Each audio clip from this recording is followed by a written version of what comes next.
넉 달이 넘는 기간 동안 중단됐었던 NHL이 드디어 재개됩니다. 8월 1일부터 시작되는 NHL 2019-2020 시즌 플레이오프 예선 라운드를 전망해보겠습니다. 코로나19로 인해 멈춰 있었던 우리나라에서의 하키 경기도 고교 아이스하키 리그 1차 리그를 시작으로 시작되는데요. 이를 포함한 국내의 주요 하키 소식도 정리해봅니다. 국내 최초, 국내 유일의 아이스하키 팟캐스트 비하인더넷 239회 시작합니다.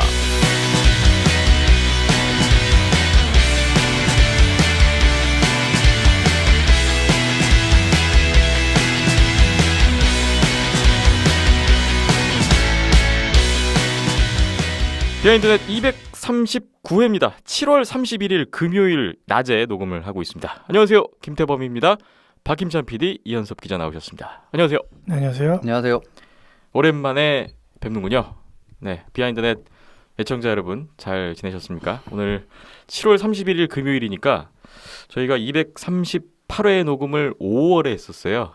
5월 12일이군요. 80일 만에 녹음을 하게 됐습니다. 거의 뭐 2달 반, 석 달 만인데 저희가 돌아온 이유가 있어요.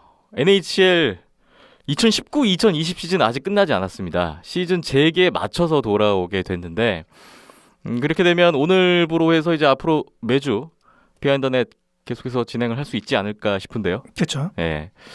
그동안 하키 팬분들, 비하인더넷 애청자 여러분도 많이 목말라 하셨을 것 같은데 일단 이렇게 기다려주시고 저희를 오늘 또 반갑게 맞아주셔서 감사드리고요. 앞으로는 보다 많은 하키 경기 이야기를 하면서 다시 한번 좀 공유를 할 수 있었으면 좋겠습니다. 평소 같으면 이제 댓글을 좀 봐야 되는데 사실 거의 뭐 석 달 만이라 댓글 소개하기가 좀 너무 좀 시간이 지나서 예, 좀 내용들을 일일이 말씀드리기는 조금 시기성이 안 맞는 것 같고요. 뭐 간략하게 댓글 주시고 또 의견 나눠주신 분들 소개해드리고 넘어가도록 하겠습니다. 크롬발드님이 상황 빨리 좋아져서 다시 하키 맘 놓고 구경하고 싶다고 하키 가족들 모두 건강하세요 인사 주셨고요. 미국 매니아님도 팟빵에서 미국의 모든 스포츠가 안 해야 하는 건 맞는데 이 미국의 실업자 문제도 상당히 크다. 네, 그런 말씀 주시면서 무관중으로 시작하는 게 나을 것 같지 않을까 뭐 이런 생각 드신다고 하셨는데 실제로 그렇게 됐습니다. 페이스북의 나문킴님 이렇게라도 돌아와 주셔서 큰 위안이 됩니다 하시면서 저희 지난 238회 들으신 소감을 주셨고요. 유튜브에서는 형노님이 오래간만에 업로드가 돼서 반가웠습니다 인사 주셨네요. 예. 시즌 취소를 예상해 주셨는데 NHL 그래도 플레이오프를 하게 됐습니다. 에드워드 마님 24팀 플레이오프 확정됐다는 NHL 소식 또 발빠르게 저희 댓글을 통해서 전달을 해 주셨고요. 예, 항상 빠른 소식 감사히 잘 보고 있습니다. 여기에 하워드 파크님도 다시 방송을 보게 돼 반갑습니다. 모두 건강하신 것 같아 다행입니다. 잘 극복하시고 건강하시길 바랍니다. 모든 분들께 인사를 주셨습니다. 그리고 알알님이 주간 아시아리그 진행하시는 여자분 언제 나오시나요? 질문해 주셨는데 김예슬 아나운서를 보고 싶으신 것 같아요. 예, 아시아리그를 해야 출연을 할 수가 있는데 시즌 3로 이거 아시아리그 한 해 만에 막 이러고 있어서 예, 좀 기다려봐야 될 것 같습니다. 잘 지내고 있습니다. 김예슬 아나운서. 아시아리그 개막만을 기다리고 있을 텐데. 예, 국내 뭐 국내 리그가 됐든 아시아리그가 됐든 뭔가가 있어야 뭐 리뷰 프로그램을 하고 컨텐츠를 만들 수 있으니까요. 예, 그때까지 좀 기다려야 할 것 같습니다. 네. 다음 남스 모찌님 저번 주에 광운대에서 하키했어요 하셨는데 이거 아마 박김찬 PD님께 광운대 하키 이야기를 들려주신 것 같고요. 마지막으로 썬딘13님 하키 경기가 없어서 좀 무료하다고 대신에 유튜브 보시면서 과거 영상들 찾아보시면서 좀 달래고 계셨던 것 같습니다. NHL이 베이징 동계올림픽 그리고 그 이후 올림픽 대회 참가한다고 발표를 했었는데 좀 이 뉴스 좀 그렇다. 좀 씁쓸함을 표현해 주셨습니다.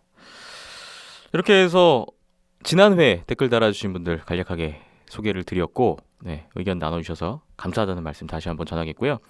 이제 오늘부터 저희 비하인더넷 재개됐고 NHL도 플레이오프에 들어가니까 앞으로는 NHL 이야기를 중심으로 해서 여러 가지 또 경기 이야기가 달리지 않을까 기다려 보겠고요. 여러분 많이 좀 의견을 나눠주시면 좋겠다는 부탁의 말씀 드리겠습니다. 참여해주신 분들 감사의 말씀 드리겠고요. 그럼 잠시 후에 오늘 본 주제로 들어가 보겠습니다.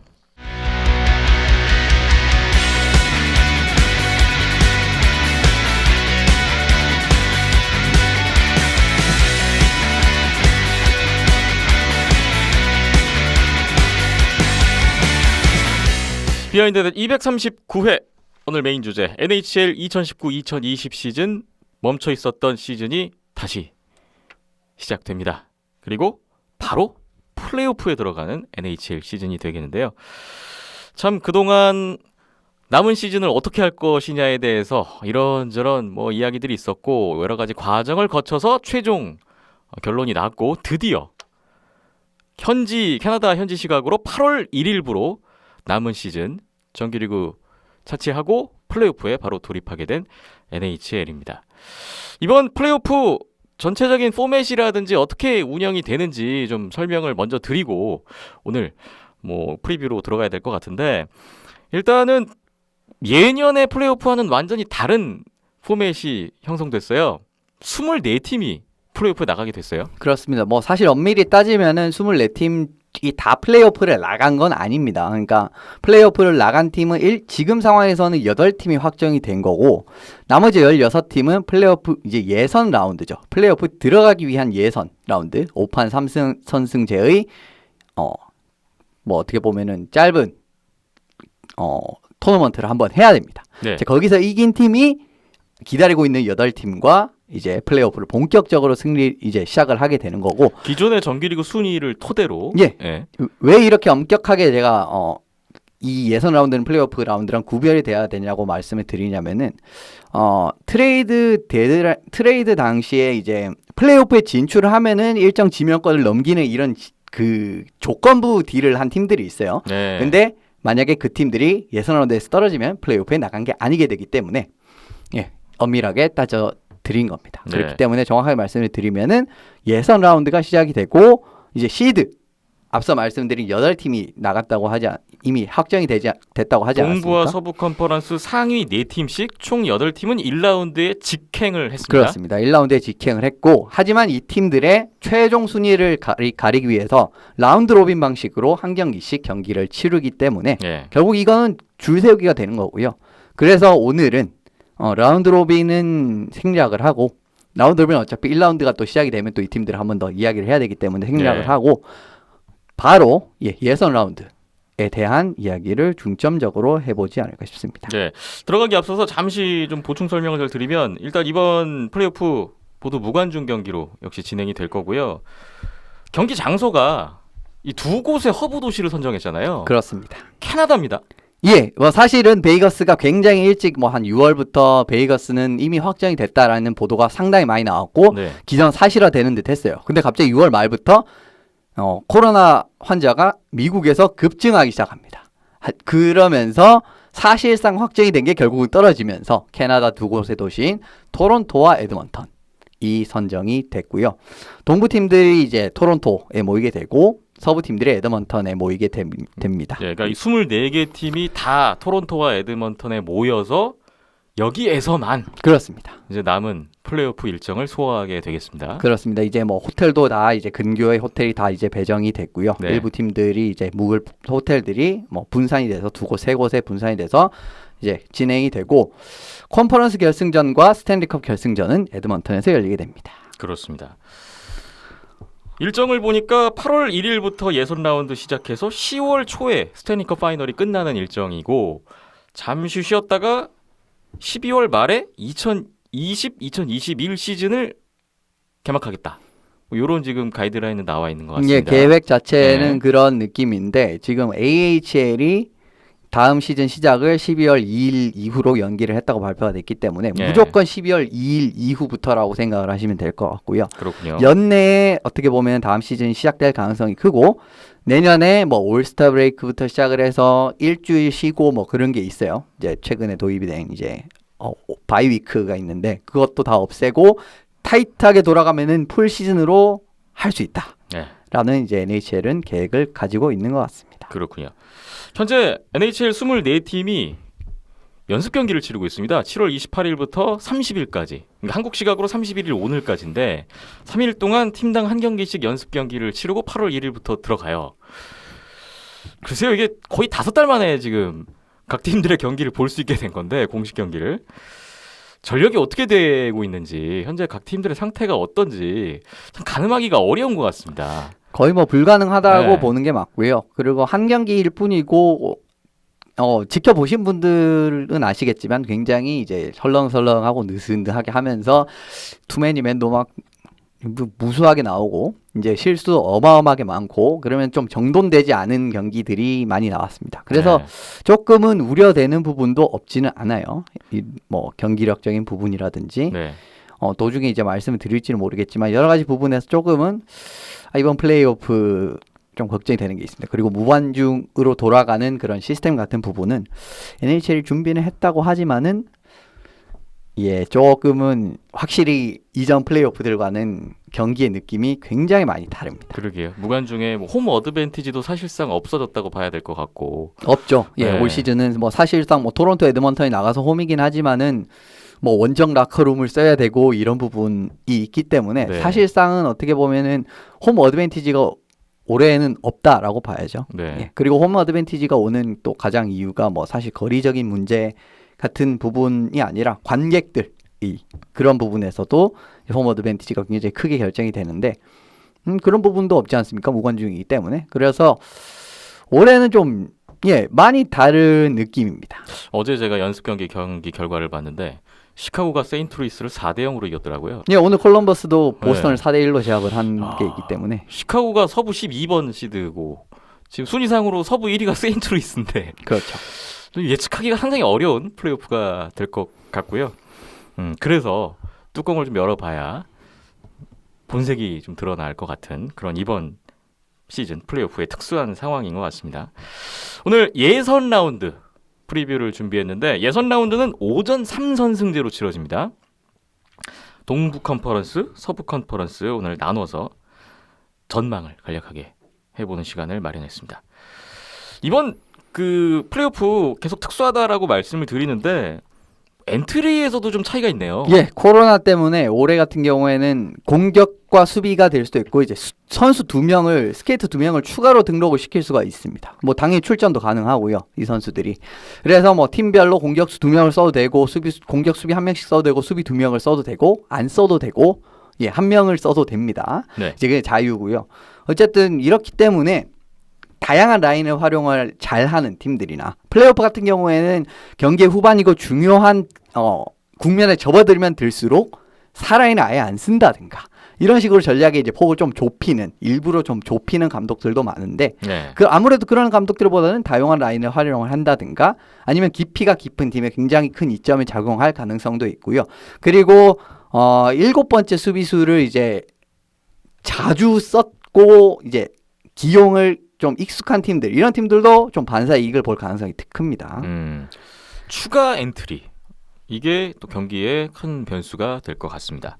그리고 또 한 가지 좀 눈여겨봐야 될 것이 이번에 예선 라운드 결과를 통해서 드래프트 1순위 지명권을 가져갈 팀이 또 윤곽이 드러나게 됐어요.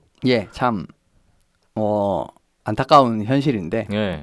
가장 유력한 오타와는 2개 다 불발이 났고 안타까운 현실입니다. 디트로이트 최하위인 디트로이트조차 안 됐습니다. 최하위 거의 그 가능한 최악의 그 지명권 순위가 나와버렸어요. 예. 그러면서 전체 1순위에 없었습니다. 이제 1순위 지명 추첨 팀들 중에 없었습니다. 그렇기 때문에 이게 사실 굉장히 복잡한 걸 좀 줄여서 말씀을 드리면은 결과적으로는 어떤 결과가 나왔냐면 12위 이제 뒤에서 12등 한 팀이 이 전체 1순위를 원래라면 가져가는 거였어요. 예. 근데 지금 뒤에서 12위가 없죠. 그렇기 때문에 8팀 중에 한 팀을 이제 이 플레이오프 예선 라운드에서 탈락한 8팀 중에 한 팀 12.5% 동일한 확률로 추첨을 때립니다. 그렇기 때문에 지금 조금 이제 수틀렸다. 뭔가 부상자가 많이 나오고 0승 2패다. 이러면은 사실 진짜 탈락도 고려해볼 만한 상황이 아니지 않나. 네. 왜냐하면 올해 정말 1순위가 한 3년 전부터 1순위 지명권이 거의 확실시 됐다고 했었던 알렉시 라프리네 선수란 말입니다. 그렇기 때문에 한번 고려를 해볼 수 있다. 그러니까 어떻게 보면은 진짜 플레이오프에 대한 동기부여가 아주 크진, 맥시멈은 아닐 가능성이 또 생겼다는 거죠. 네. 어중간하면 그냥 발을 빼는 선택을 할 수 있다라는 겁니다. 물론 일부러 이거 결국 확률 싸움이기 때문에 일부러 탈락하진 않을 거거든요. 근데 일반적인 상황이 아니면 확실하죠.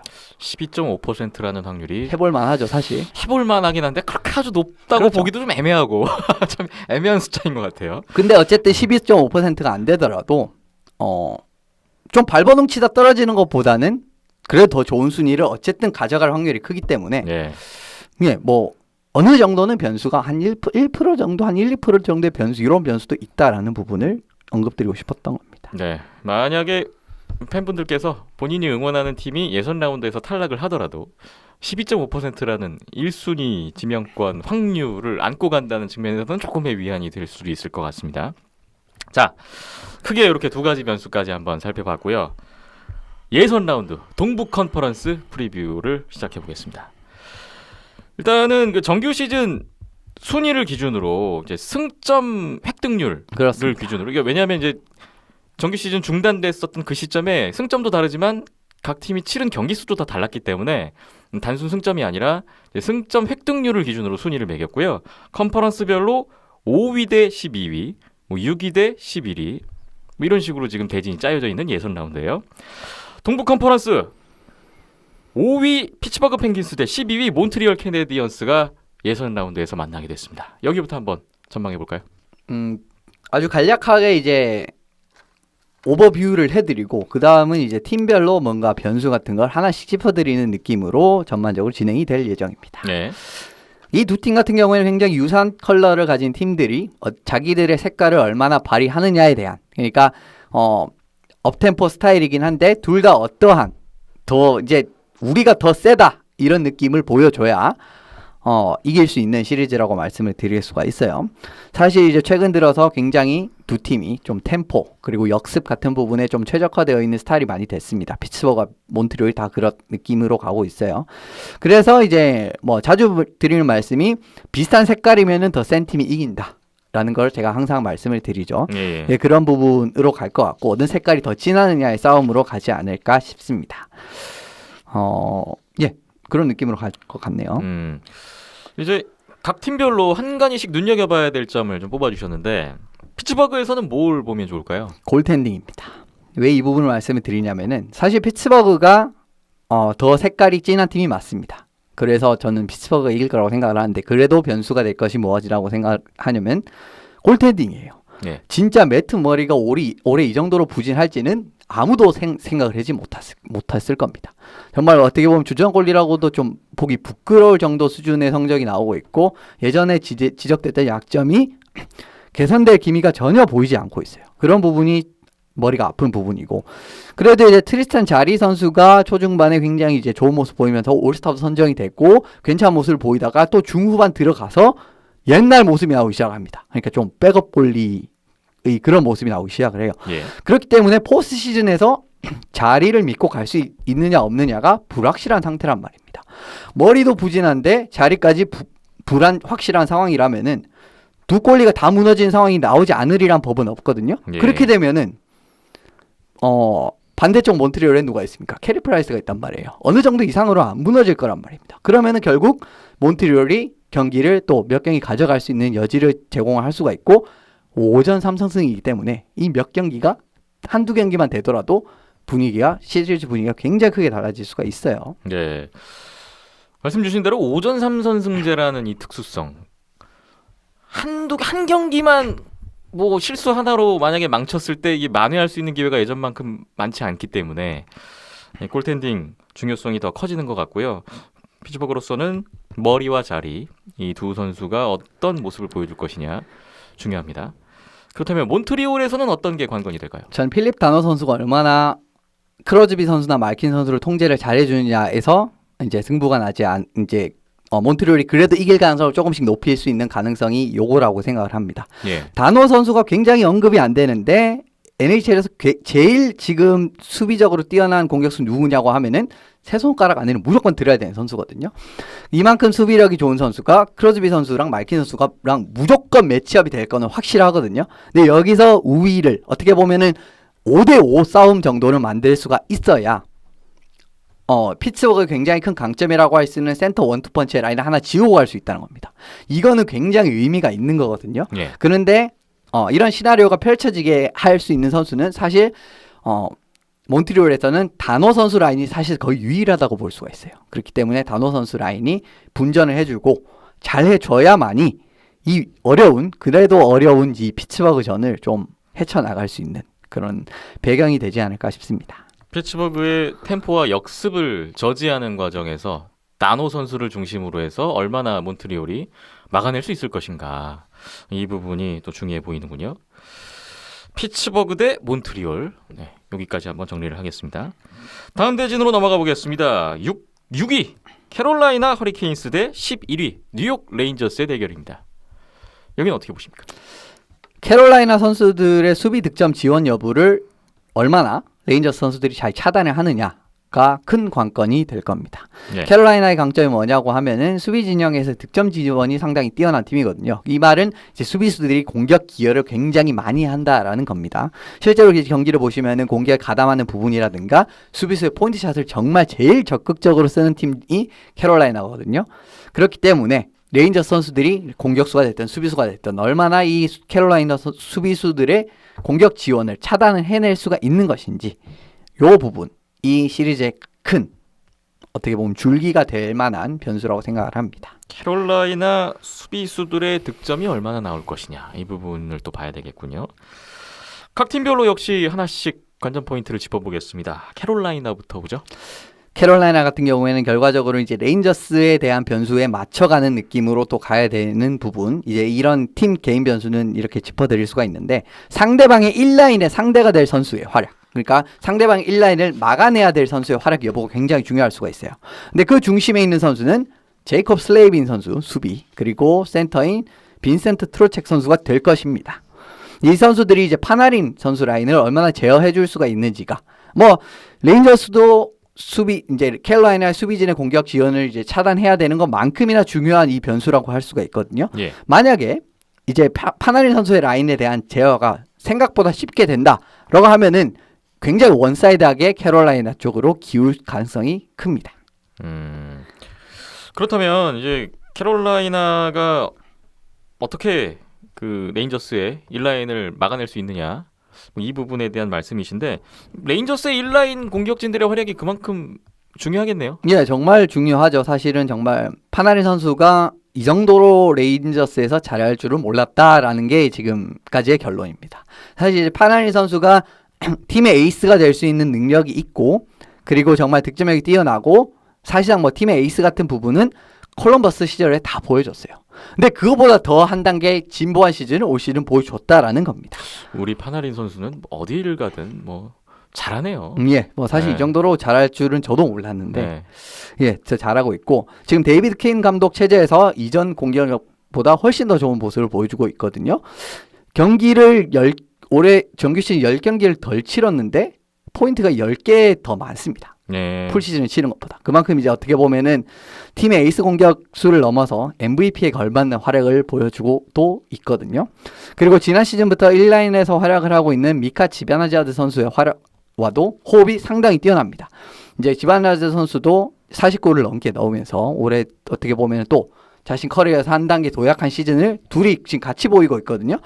파나린 선수가 이제 퍽을 몰고 들어올 때 1차적으로 파나린 선수의 슛을 경계를 해야 되는데, 파나린 선수가 플레이메이킹도 뛰어나기 때문에 지바나자드 선수의 마무리도 경계를 해야 된다는 거, 두 가지 옵션을 다 신경을 써야 된다는 게, 이게 사실 레인저스 1라인을 막는데 정말 어려운 건데, 이 부분을 얼마나 잘 해낼 수 있을지, 어떻게 보면 레인저스도 시리즈를 확실하게 끌고 가려면은 1라인이 정말 터져주는 그림이 무조건 나와야 되거든요. 예, 그런 부분을 시나리오를 쓸 수 있을지 좀 지켜봐야겠네요.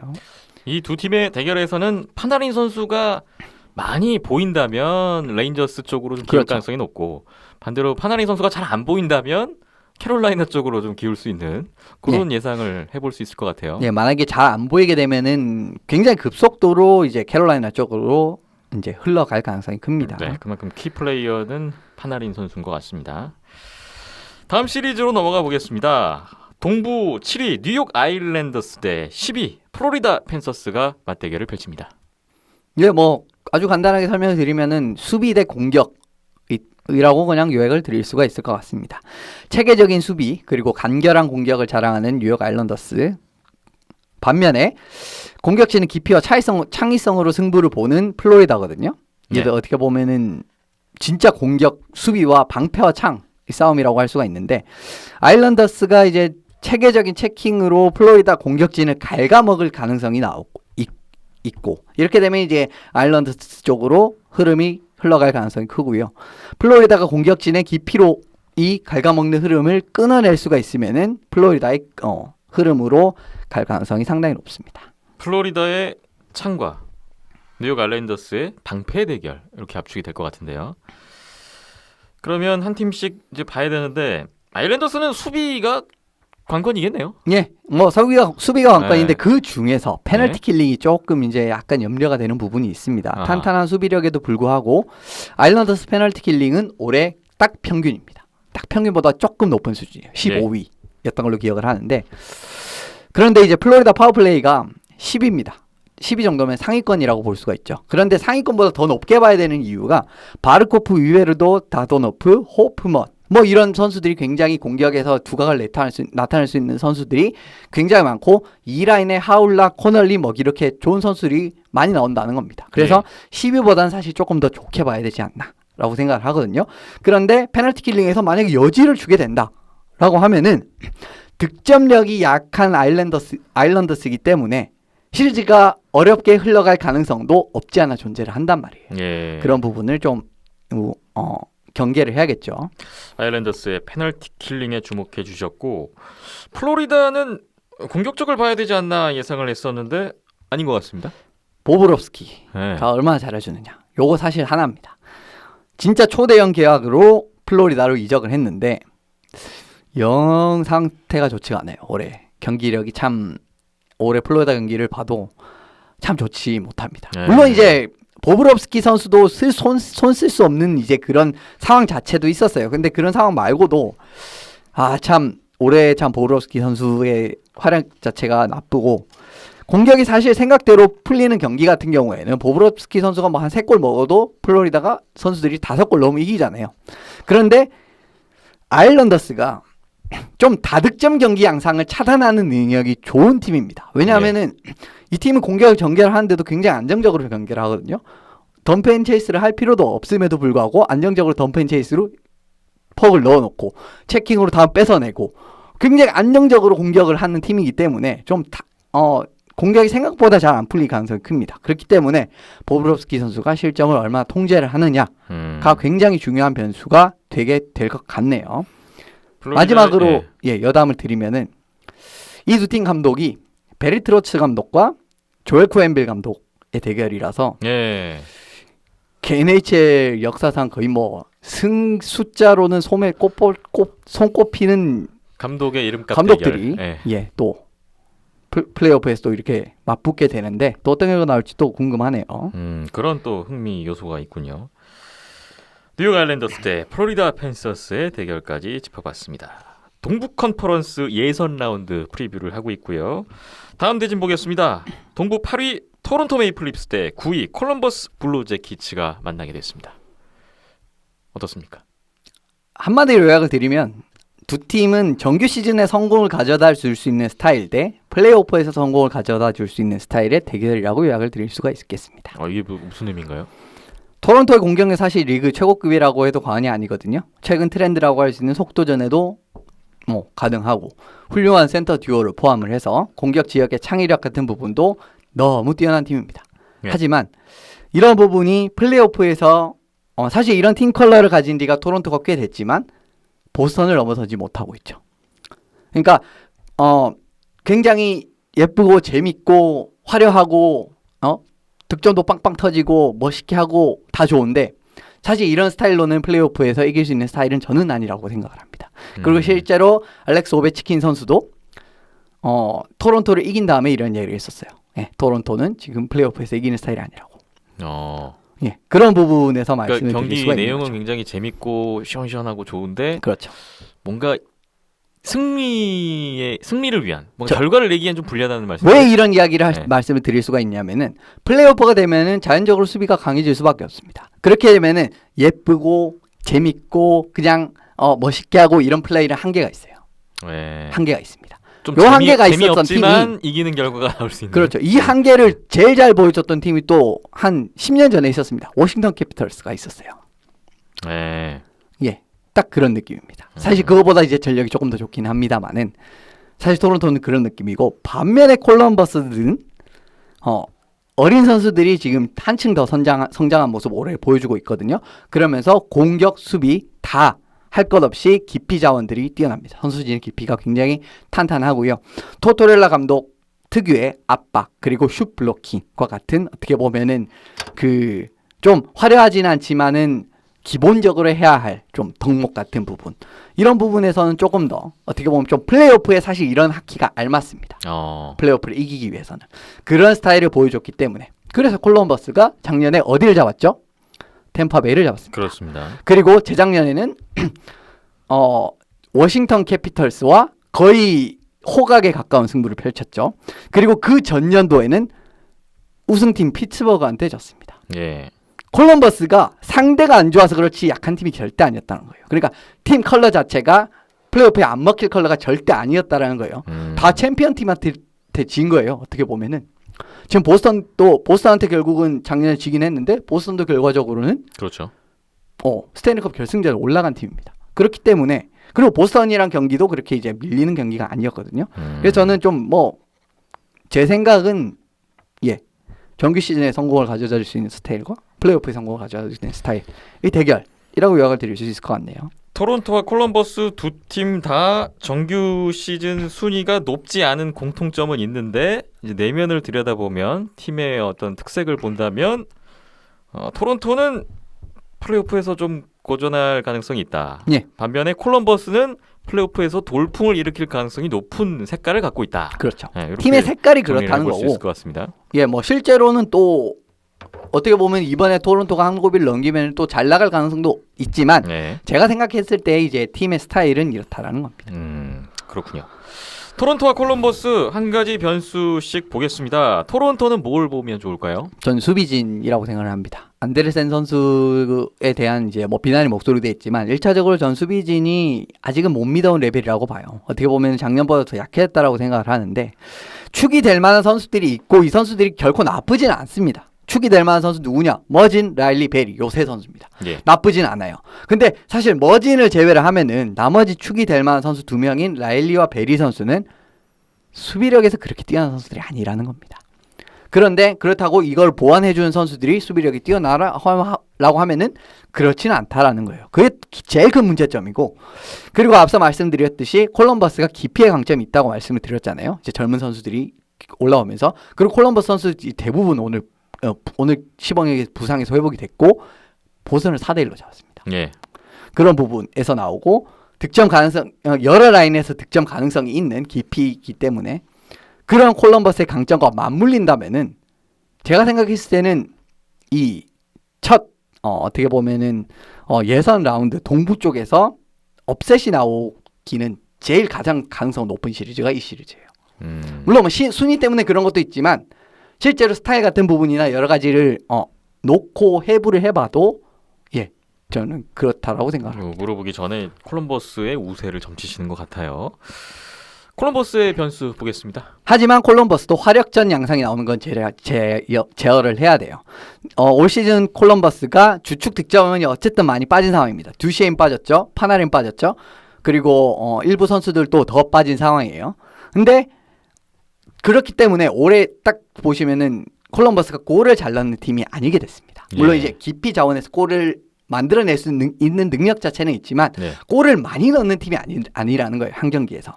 그렇기 때문에 수비력, 공격력이 약해진 만큼 수비력을 좀 더 강화를 해서 좀 팀이 좀 더 한 팀같이 될 수 있는 그런 느낌이 되면서 약점이 상쇄되긴 했는데 사실 토론토는 화력에서 정말 큰 기대치가 있는 팀이고 화력 자체로 보면은 NHL 전체에서도 거의 뭐 세 손가락 안에 들 거예요. 그런 팀을 상대로 다득점전 양상이 되게 된다라고 하면 지금의 토론토 이제 콜럼버스의 공격력으로는 조금 힘들 가능성이 있습니다. 다득점 양상을 원치는 않을 것 같은 콜럼버스일 것 같고, 예. 화력전 양상을 콜럼버스가 얼마나 제어할 수 있을 것인가 이 부분을 짚어주셨습니다. 플레이오프 예선 라운드 동부 컨퍼런스 먼저 이렇게 총 4개 대결 전망을 해봤고요. 지금 뭐 들으시는 분들께서도 각자의 생각이 있으실 것 같은데 아직 서부 컨퍼런스 프리뷰가 남아 있습니다. 잠시 후에 이야기 이어가 보겠습니다.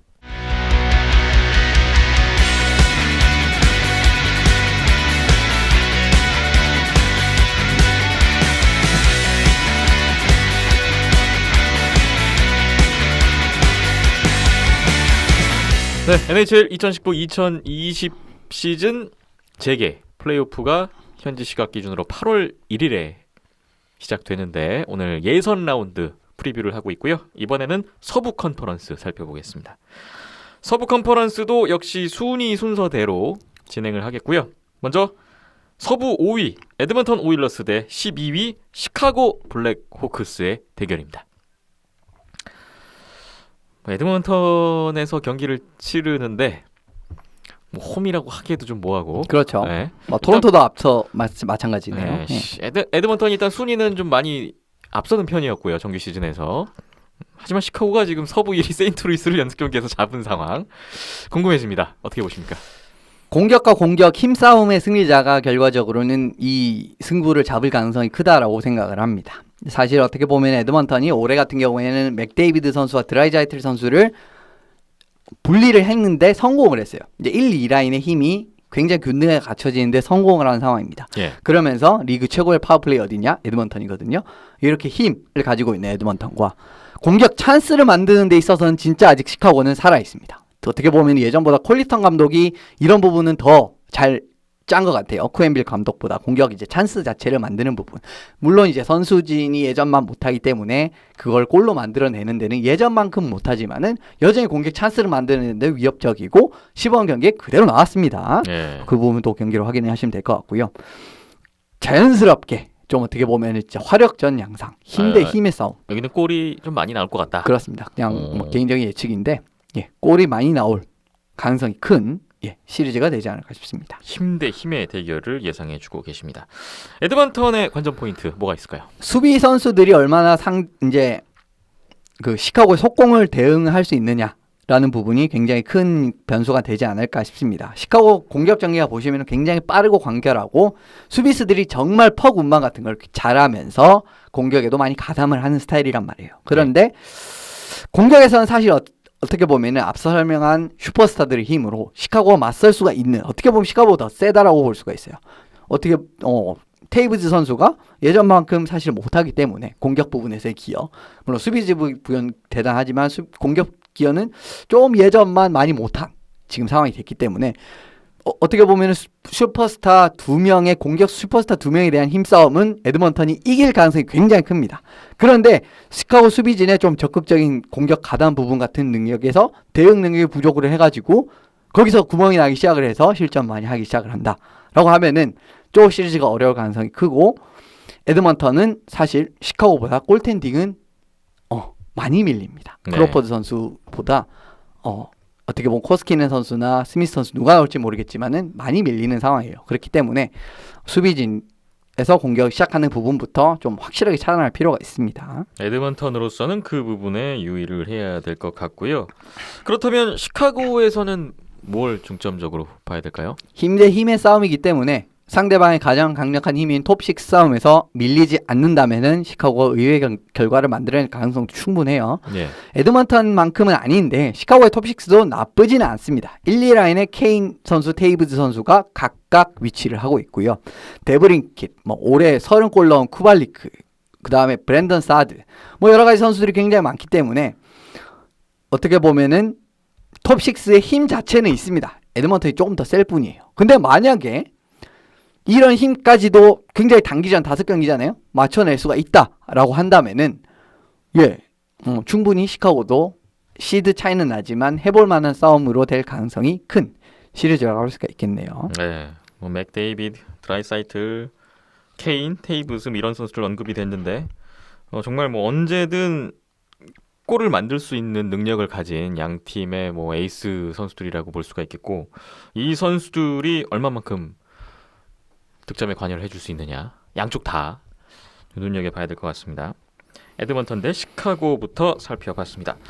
다음은 서부 6위 내슈빌 프레데터스 대 11위 애리조나 카이오츠의 대결입니다. 여기 어떻게 전망하세요? 공격진의 깊이와 수비진의 깊이가 좋은 팀들의 맞대결이라고 보시면 될 것 같고 내슈빌 공격진 같은 경우는 1라인에서 4라인까지 모두 일정 수준 이상의 수비 기여가 가능한 선수들 구성이 되어 있습니다. 그만큼 공수 양면에서 다재다능한 선수들이 많다라고 할 수가 있고 이건 사실 애리조나가 가지고 있지 않은 어떻게 보면 내슈빌의 강점이라고 할 수가 있어요. 반면 애리조나 같은 경우에는 수비진의 1, 3라인 조합이 굉장히 이상적이고 깔끔하게 짜여 있습니다. 그런 부분 같은 부분이 내슈빌이 물론 톱3 수비진은 세긴 셉니다. 훨씬 힘이 더 세긴 세지만 약간 지금 조합에 약간은 어떻게 보면은 조금은 요시랑 앨리스를 묶어야 되나? 아니면 3명을 그냥 축으로 세워야 되나? 이런 부분에 대한 기용의 문제가 어떻게 보면 조금은 발생할 여지가 있는 상황이에요. 그 반면에 애리조나는 사실 그런 생각이 없고 짜여진 조합 그대로 그냥 쭉 밀고 나가면 되는 스타일이고 1, 2, 3라인의 어떻게 보면 조합 같은 부분 1라인이면 어떻게 보면 좀 공격 수비 같은 같이 기여할 수 있는 선수들이 공격의 특장점을 가지고 있는 선수와 수비의 특장점을 가지고 있는 선수를 뭉친다든가 아니면은 2라인에는 공수 양면에 다재다능한 선수들을 같이 묶는다든지 3라인은 아예 수비 특화 자원들을 묶는다든지 이런 식으로 조합을 짤 수도 있고 아니면은 조금 더 바꿔서 짜도 굉장히 좋은 조합이 애리조나가 많이 나오기 때문에 그렇기 때문에 애리조나가 좀 수비 같은 부분은 세다고 할 수가 있는데 해당 강점을 결과적으로는 어디가 더 잘 발휘하느냐 싸움이 되겠죠. 공격 라인의 전력은 내슈빌이 낮고 수비 라인의 전력은 애리조나가 낮고 뭐 이런 것 같은데요. 한 팀씩 변수를 보겠습니다. 내슈빌은요? 변수는 좀 다릅니다. 페카 린네 선수가 나오느냐 유세 사로스 선수가 나오느냐 누가 주전이 될 것인가 라는 부분에 대한 고민이 나올 수가 있습니다. 사실 오랜 기간 넘버원으로 군림했던 린네 선수가 올 시즌 진짜 많이 부진했습니다. 세이브 성공이 90%도 안 됐고 올해는 사실상 백업 역할을 어떻게 보면 수행을 했거든요. 근데 올 시즌 선수는 사로스 선수가 주전으로서 나왔는데 프리시즌에서 사로스 선수가 첫 30분을 먼저 소화를 했어요. 이거는 사로스 선수가 예선 라운드에도 주전으로 나올 가능성이 크다는 걸 의미를 합니다. 그런데 만약에 사로스 선수가 주전으로 나와서 무너진다. 게다가 린네 선수도 중요한 경기에서 무너졌던 그런 모습이 재현된다. 라고 한다면은 내슈빌은 정말 경기를 잘해놓고도 지시는 상황이 나올 수도 있는 겁니다. 그렇기 때문에 주전 골리가 누가 되느냐, 얼마나 안정적으로 경기를 가져갈 수 있느냐 라는 부분은 이 팀의 어떻게 보면 좀 변수라고 할 수 있겠네요. 이현숙 기자님이 내슈빌 감독이면 누구를 먼저 내시겠습니까? 저 올해 사로스입니다. 올해는 그대로 사로스로 끝까지 밀고 가는 게 좋지 않을까 싶어요. 확실하게 안정감 같은 부분에서도 사로스 선수가 점점 이제 좋아지는 모습이 많이 나왔기 때문에 그대로 저는 사로스 선수로 밀고 나가는 거를 추천이라고 해야 되나? 제가 감독이라면 그렇게 이용하겠습니다. 그렇군요. 사로스 그리고 린네 내슈빌의 또 키플레이어가 될 것 같습니다. 애리조나를 볼까요? 빅네임 공격수들을 영입을 했는데 공격 존재감이 플레이오프도 그렇고 예선 라운드도 그렇고 플레이오프에서 얼마나 살아나느냐에 따라서 달라질 것 같아요. 최근 애리조나가 공들을 영입한 영을 보면은 굉장히 공격에서 많이 기여할 수 있는 선수들이 많습니다. 캐셀, 테일러 홀 있죠. 근데 그 두 선수가 주 득점원으로 얼마나 변수를 창출할 수 있느냐라는 부분이 될 겁니다. 애리조나가 올해 68경기를 했던 걸로 기억을 하는데 45포인트 넘는 선수가 한 명입니다.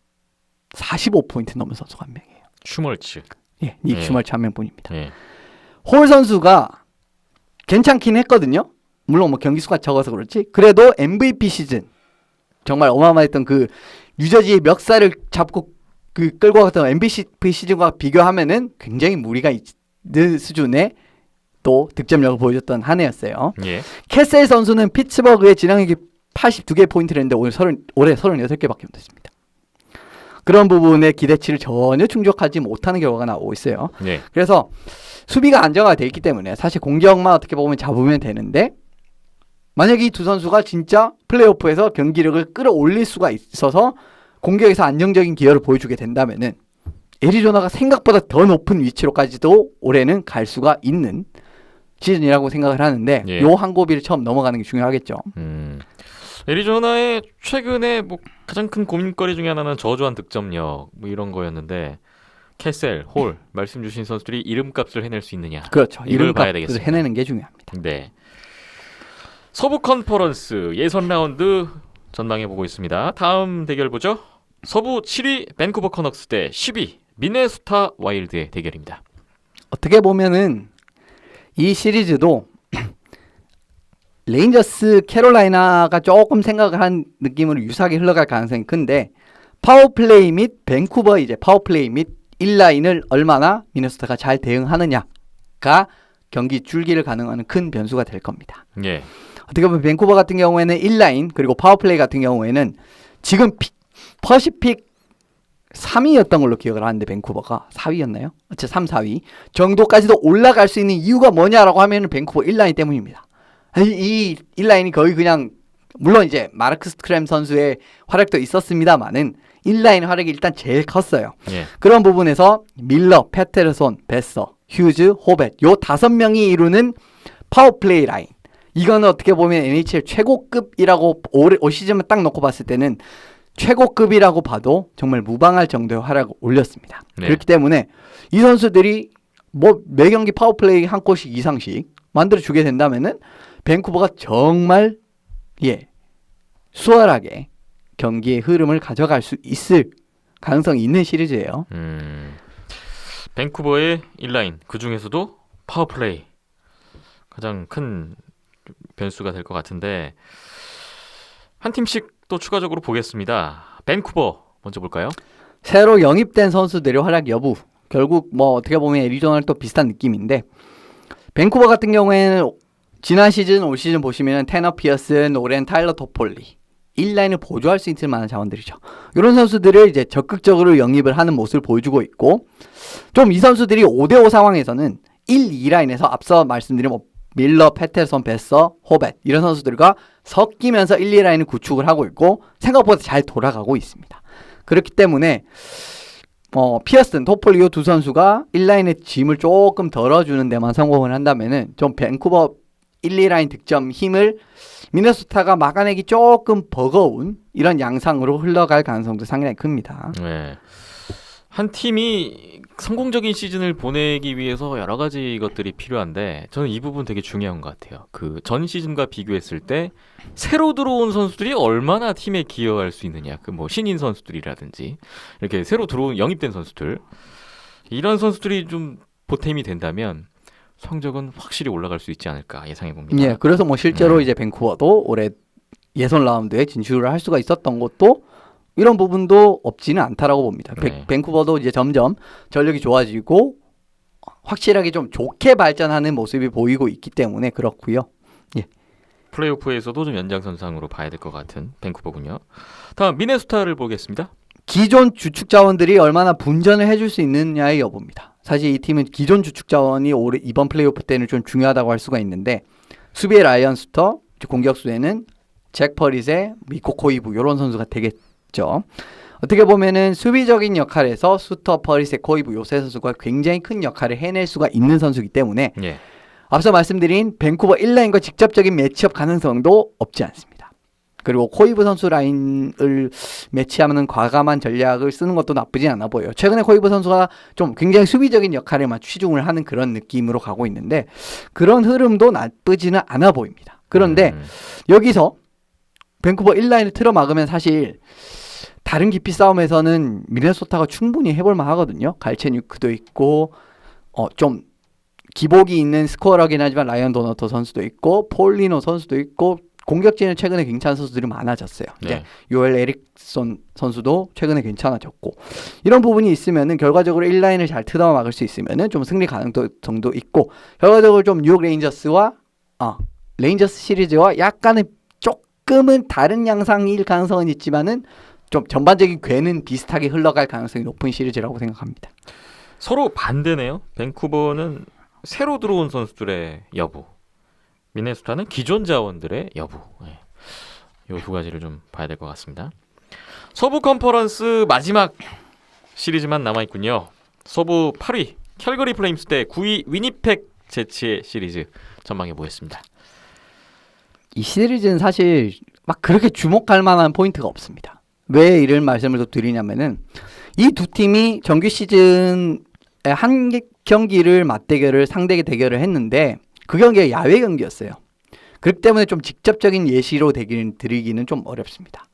왜냐하면은 야외 경기가 되면은 경기 양상이라든지 경기력이 많이 차이가 나요. 예. 실내에서 하는 것보다 아무래도 완전히 베스트 컨디션으로 경기를 할 수가 없기 때문에 이 야외 빙질이라든가 변하는 날씨라든가 이런 뭐 고려해야 되는 부분이 굉장히 많기 때문에 조금 뭐 이 참고 자료라고 보기에 조금은 어폐가 되는 부분이 분명히 있습니다. 예.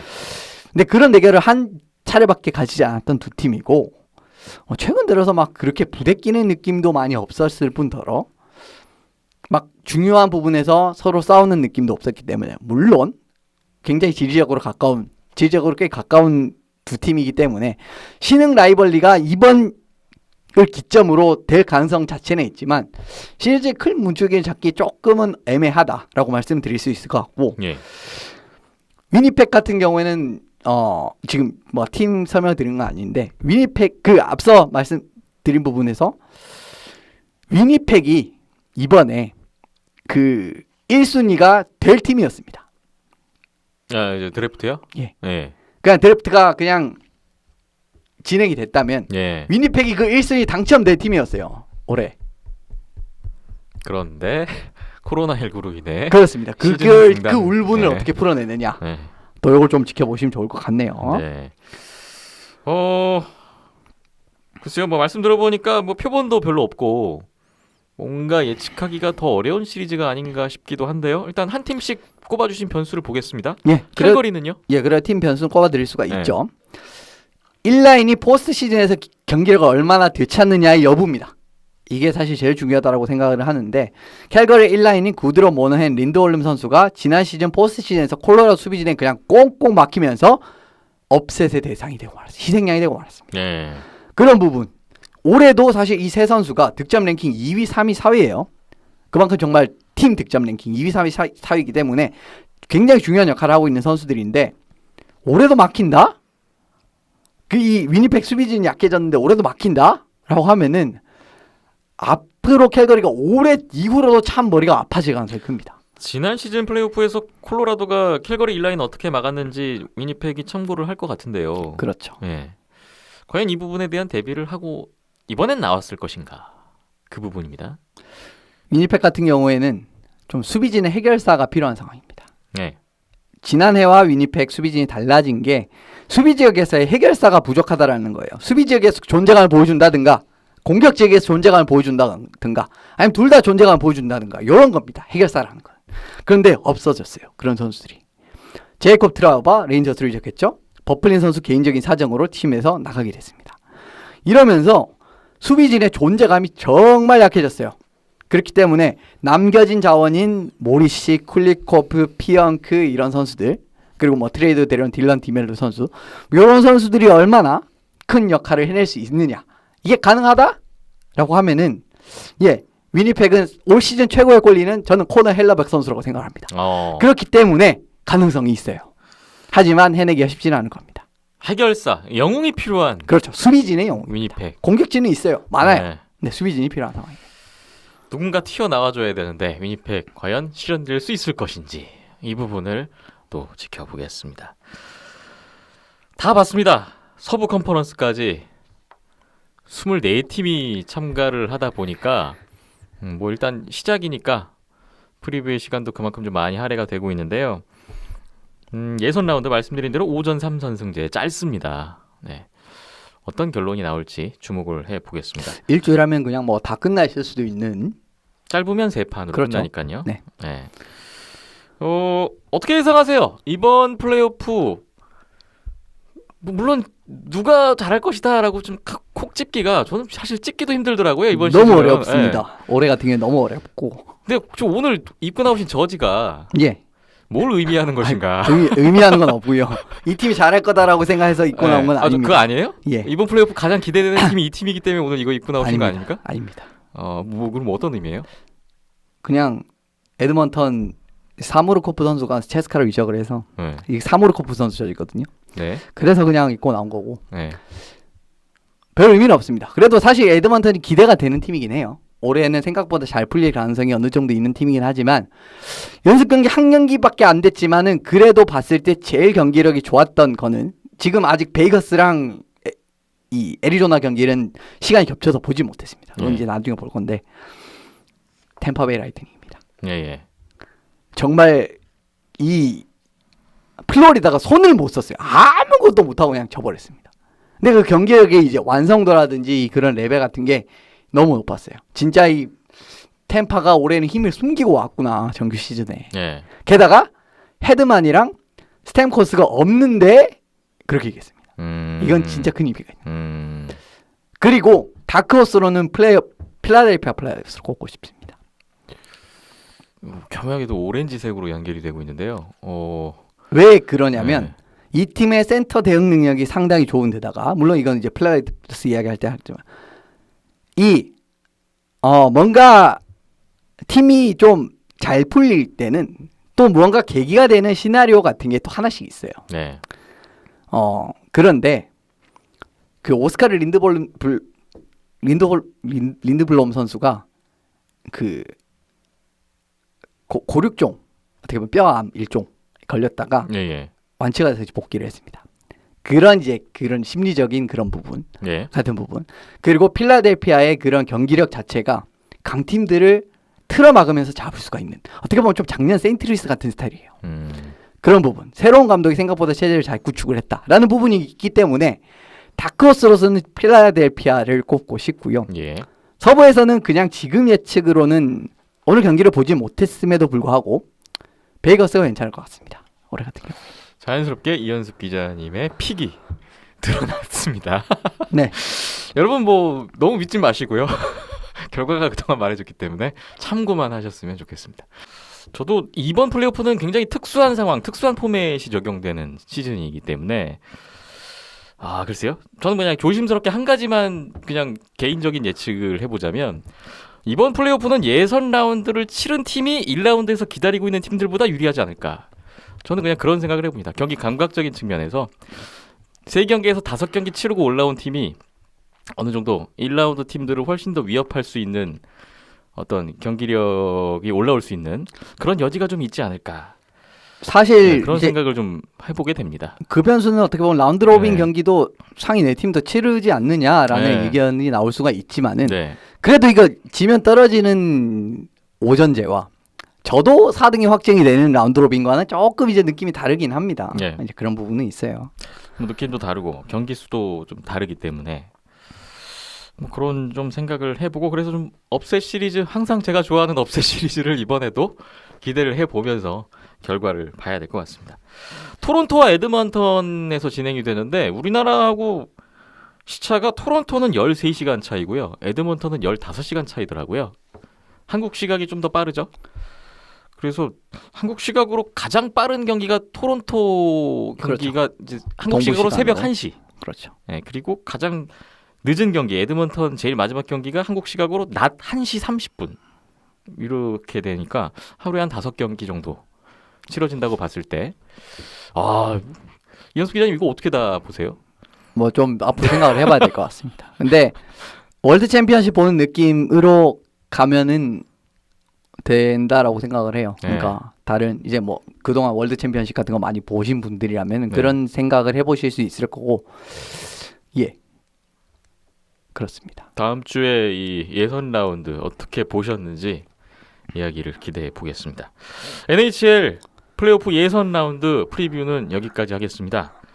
마무리하면서 KHL 이야기 잠깐 하고 넘어갈 텐데요. KHL은 NHL과는 다르게 2019-2020 시즌 플레이오프 도중에 일찌감치 시즌 종료를 선언했고 다음 시즌을 준비하고 있잖아요. 그렇습니다. 2020-2021 시즌을 준비하고 있는 KHL입니다. 요즘 어떻게 돌아가고 있나요?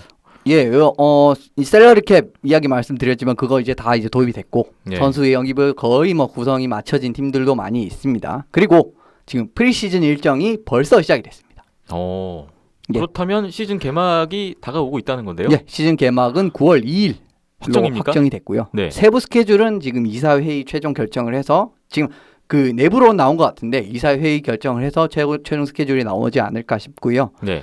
지금 프리시즌이 시작이 되고 있고 많은 토너먼트가 예정이 되어 있는데 이제 저희 뭐 다음 주 녹음 일정에 걸린 거 하나 마지막으로 말씀을 드리고 싶어서 KHL 프리시즌 토너먼트 대회입니다. 소치 하키 오픈이 열립니다. 네. 뭐 소치 하키 오픈 많이 지난해도 했었던. 그렇죠. 뭐 매년 열리는 소치에서 열리는 대회라고 할 수가 있고요. 올해 참가팀은 소치 로코모티브 스카 러시아 언더 20 올림픽 지난 팀. 시즌이랑 비슷하네요. 그렇죠. 네. 네, 러시아 언더 20 올림픽 팀이 들어가게 됐습니다. 네. 어쨌든 스카가 올해 어떻게 보면은 제가 생각했을 때는 우승에 가장 가까운 팀이 중 하나거든요. 이런 팀에. 그 셀러리 캡 변화에도 불구하고. 그렇습니다. 예. 그런 부분을 보시면 될 것 같고 좀 중후반 이제 작년에 분위기 반전했던 소치 로코모티브 그리고 이제 스카이 감독이 전 이제 러시아 언더 20 감독이었기 때문에 예. 그걸 거의 뭐 바통을 물려주는 느낌으로 지난 월드 챔피언십을 치렀었거든요. 러시아 언더 20가. 그런데 사실 이게 올림픽 팀이라서 라리오노프 씨가 진짜 뭐 감독을 들어올지는 잘 모르겠습니다만 그렇게 되면은 어떻게 보면 뭐 축구로 비유를 하면은 과르디올라 감독과 아르테타 감독의 대결 같은 느낌으로 갈 수 있는 거예요. 왜냐하면 과르디올라 감독과 아르테타 감독이 맨시티에서 같이 이제 감독 코치 생활을 하다가 나오게 됐잖아요. 아스날 감독으로 이제 아르테타 감독이 그런 느낌으로 보시면 될 겁니다. 그렇기 때문에 얼마나 브라긴 감독의 스카이 체제를 만약에 라리오노프 감독이 뭐 언더 20 제한된 전력으로 뭔가 발버둥이라고 쳐본다면은 뭐 어떻게 보면 이런 느낌으로 프리시즌에도 볼거리가 있다라는 겁니다. 그렇군요. 뭐 잠시 감독 이름이 언급이 됐는데 이현숙 기자님께서 그 원했던 스카의 감독 교체가 이루어졌고요. 새로운 간다고 시작의 스카입니다. 네. 9월 2일에 개막을 준비하고 있는 KHL. 러시아 쪽도 코로나 확진자 현황이 좀 심각한데 그래도 무관중으로 일단 추진이 되고 그냥 있습니다. 가고는 있는 것 같습니다. 네. 그리고 유럽에는 어떻게 보면 좀 많이 이제 길이 뚫린 느낌으로 많이 가고 교류도 많이 하는 느낌으로 가고 있기 때문에 뭐 KHL 시즌은 지금 상황에선 변동 없이 9월 2일로 가겠다라고 하는 것 같아요. 네. 어쨌거나 NHL이든 뭐 KHL이든 하키 팬분들로서는 그동안 볼 수 없었던 수준 높은 하키 경기를 이제 무관중이긴 하지만 그래도 경기를 볼 수 있다는 것이 얼마나 기쁜 일인가 그런 생각을 해보게 되고요. 마음껏 즐기시면서 많은 이야기를 함께 나눌 수 있었으면 좋겠습니다. 자, 비하인드넷 239회 오늘 NHL 예선 라운드, 플레이오프 예선 라운드 프리뷰를 정리하겠습니다. 잠시만 쉬었다가 국내 하키 소식을 알아보겠습니다.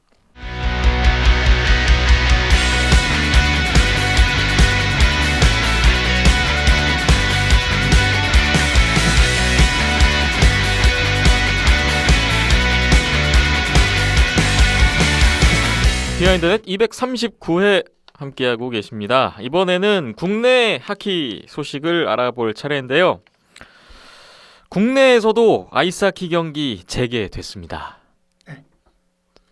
뭐 물론 무관중이고요. 네. 그래도 이게 어딘가. 뭐 저희 온더스포츠 뭐 박힘장 PD님도 최근에 계속 이제 현장을 누비시면서 링크장을 다니시면서 경기 촬영도 하고 뭐 스트리밍 중계도 하고 그러고 있는데요.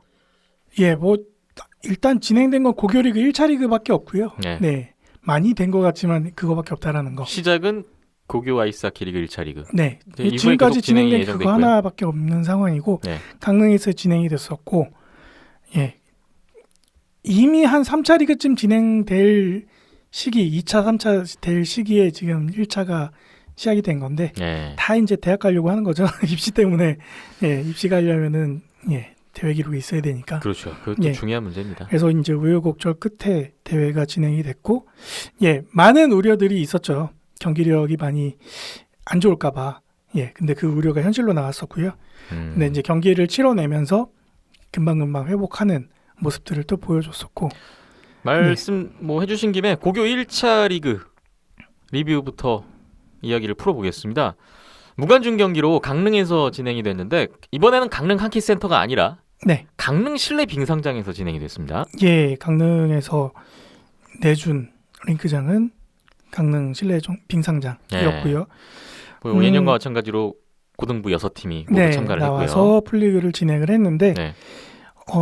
결국에는 경복고가 전승 우승하는 또 경복고가 네. 전승 우승으로 1차 리그 우승컵을 차지했습니다. 네, 좀 불안불안한 느낌은 있었는데 첫 경기서부터 불안한 느낌은 있었는데 그래도 탄탄한 수비력과 골텐딩을 바탕으로 그걸 극복하고 우승까지 읽어내더라고요.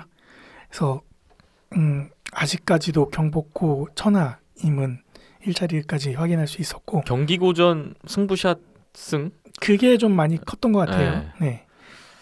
그리고 또 한 가지 뭐 눈여겨볼 점은 지난 시즌 참 부진했었던 경성고등학교가 이번에 약진 네. 눈에 띄었습니다. 그 3학년 선수들의 그 합이 정말 절묘함을 보여줬죠. 그래서 3위죠 이번 네, 대회. 이번 대회 3위까지 올라오는 기염을 토해냈었고 네.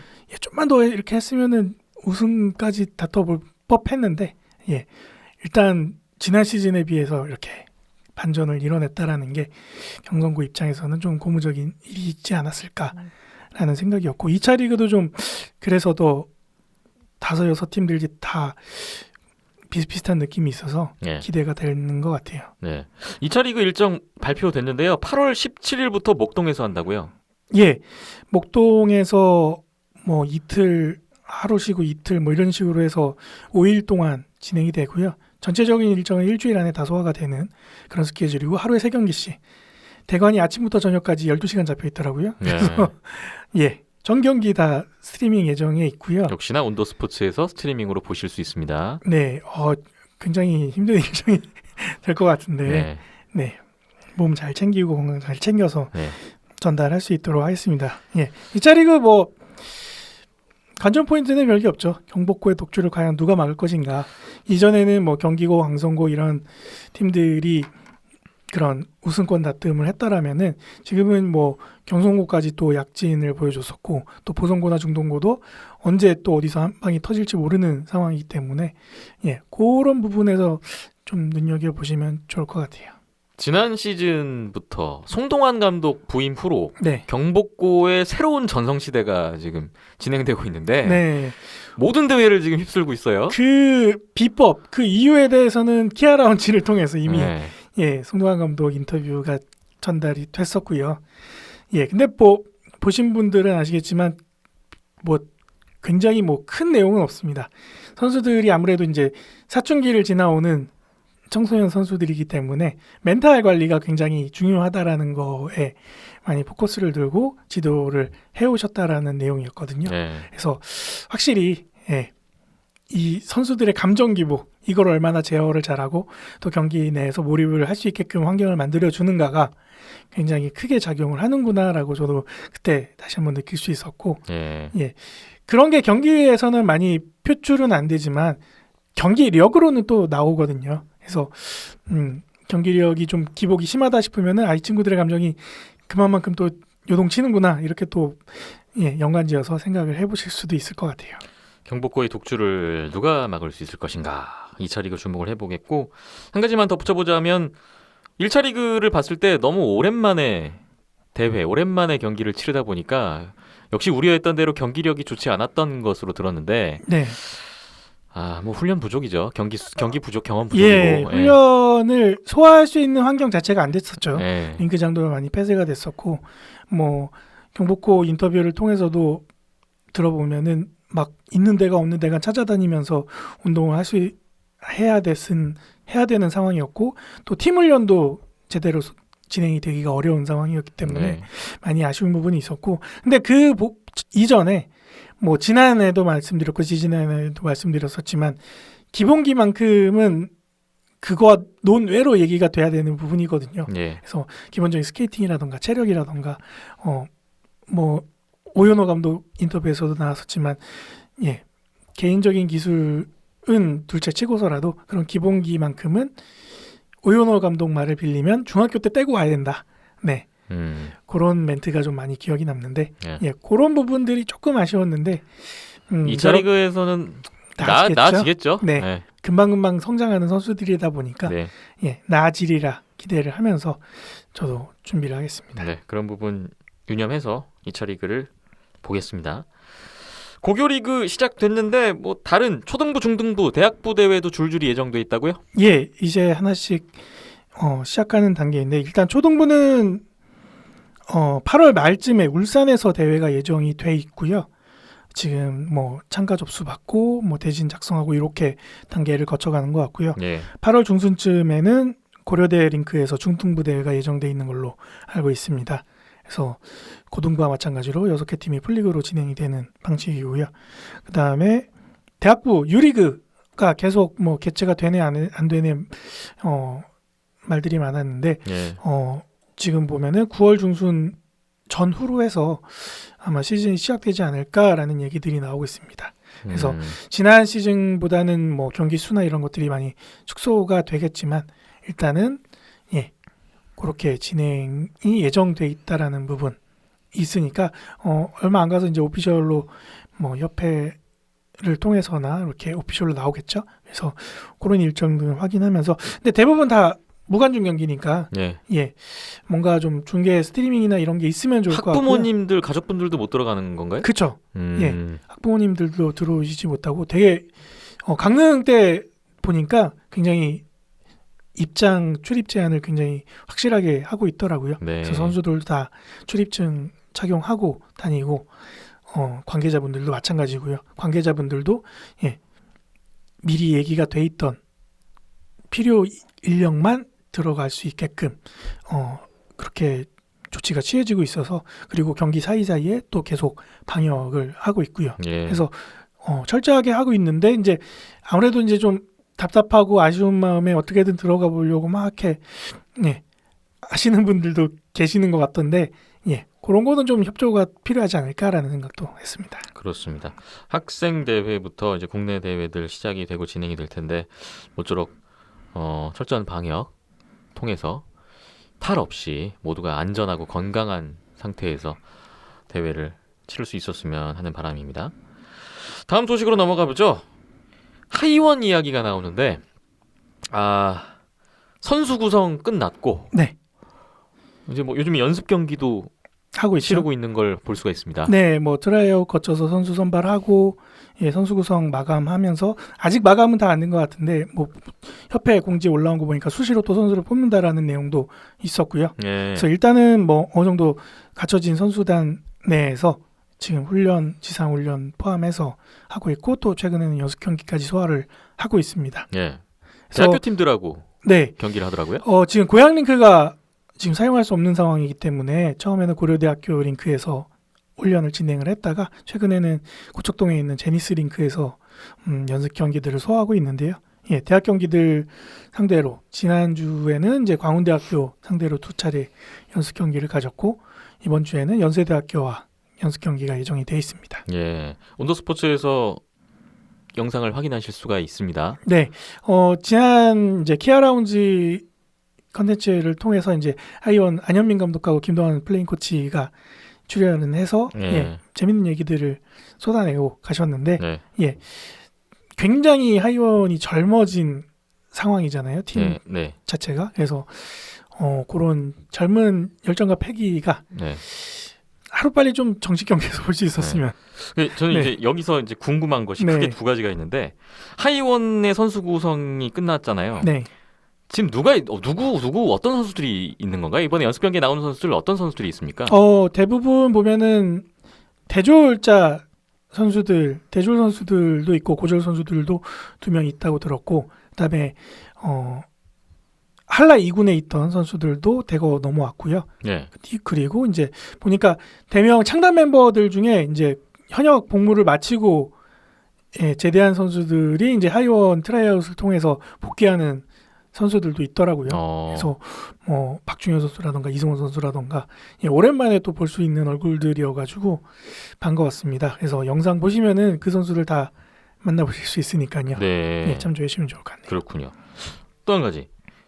앞으로 하이원이 과연 어떤 공식 대회, 공식 경기에 나설 것인가? 이게 궁금해지는데. 그거는 하이원한테 물어보는 게 아니라 협회한테 물어보는 게 빠르지 않을까. 네. 뭐 뭔가 좀 안이 일단 있습니까? 아시아리그를 참가 안 하고 아시아리그 참가 안 하는 건 확실한 거고. 네, 국내 리그에 집중을 한다라고 모토를 걸고 팀을 재구성한 거였잖아요. 네. 예. 근데 지금 아시아리그도 한 해 만에 지금 이러고 있는 상황에서 국내 대회가 있어야 된다라는 필요성이 굉장히 목소리가 높아지고 있는 상황이잖아요. 예. 그래서 뭐 한라와 대명과 뭐 하이원 세 팀이서 어떻게 할 수 있는 방안들이 나오지 않을까 조만간 그런 기대를 좀 하고 있는 단계죠. 네. 팀이 이렇게 새로운 출발을 했으니까 좀 하루빨리 좀 공식 경기를 치를 수 있는 무대가 하이원에게 챙겨야죠. 좀 마련이 예. 됐으면 좋겠습니다. 예, 좀 슬픈 현실이기도 한데 네. 예, 그동안 국내 대회라 할 수 있는 것들이 없었다 보니까 또 유리기가 생기면서 코리안 리그나 뭐 이런 종합선수권도 많이 축소가 되고 뭐 이런 우여곡절들이 있었잖아요. 네. 그래서 이런 지금 코로나 상황이 있는 상황 속에서 어떻게든 또 국내 대회가 생겨서 발전이 될 수 있는 또 반전의 계기가 됐으면 하는 바람도 있습니다. 네. 현재 안양 한라와 대명 킬러 웨일즈도 참 애매한 상황인 것 같습니다. 예, 시즌 준비 어떻게 돼가고 있나요? 국내 선수들은 계약이 다 완료가 된 걸로 알고 있고요. 예. 지난번 이제 또 키아 라운지를 통해서 김장범 안양한라 GM께서 출연을 하셔서 뭐 선수들이 개인 지상훈련 프로그램을 소화하고 있다 각자.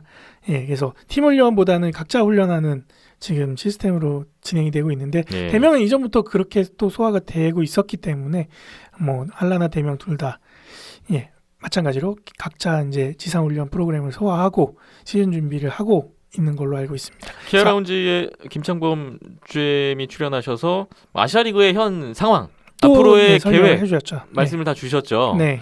일단은 현재 좀 봐야 될 게 9월 1일 기준으로 아시아리그 2020-2020 시즌 개막 일단 네. 선택의 포인트가 이제 9월 1일 남아 있습니다. 네, 21 시즌인데 네.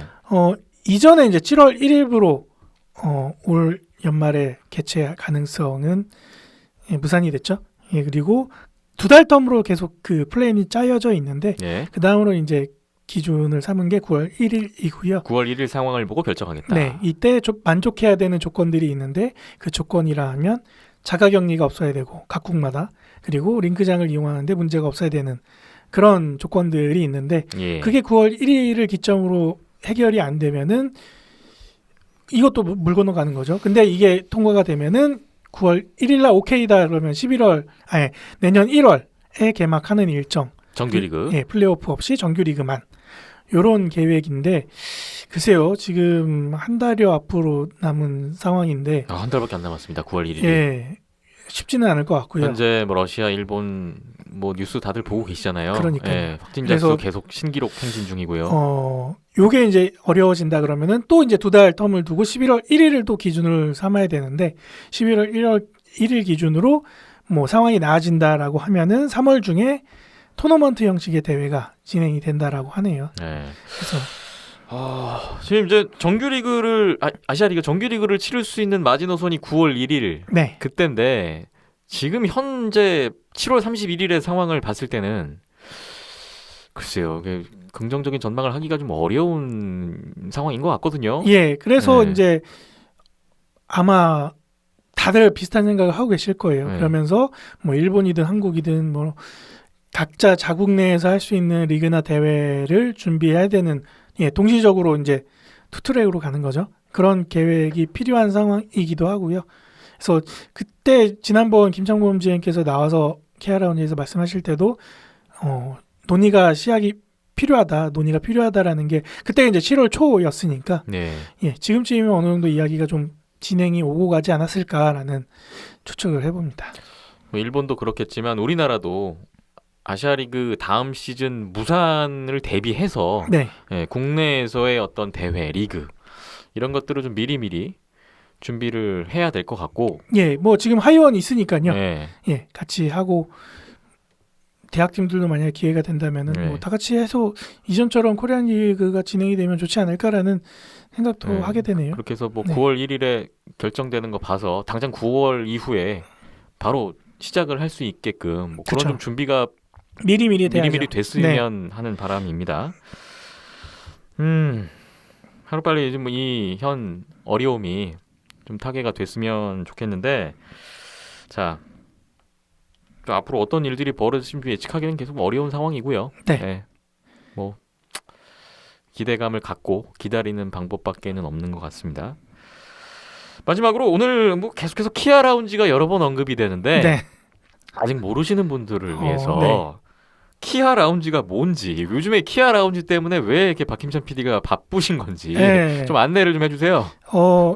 이제 대한 아이스하키 협회에서 저한테 이제 연락을 주셔서 채널을 개설을 하게 됐고요. 유튜브 채널을 개설을 했고요.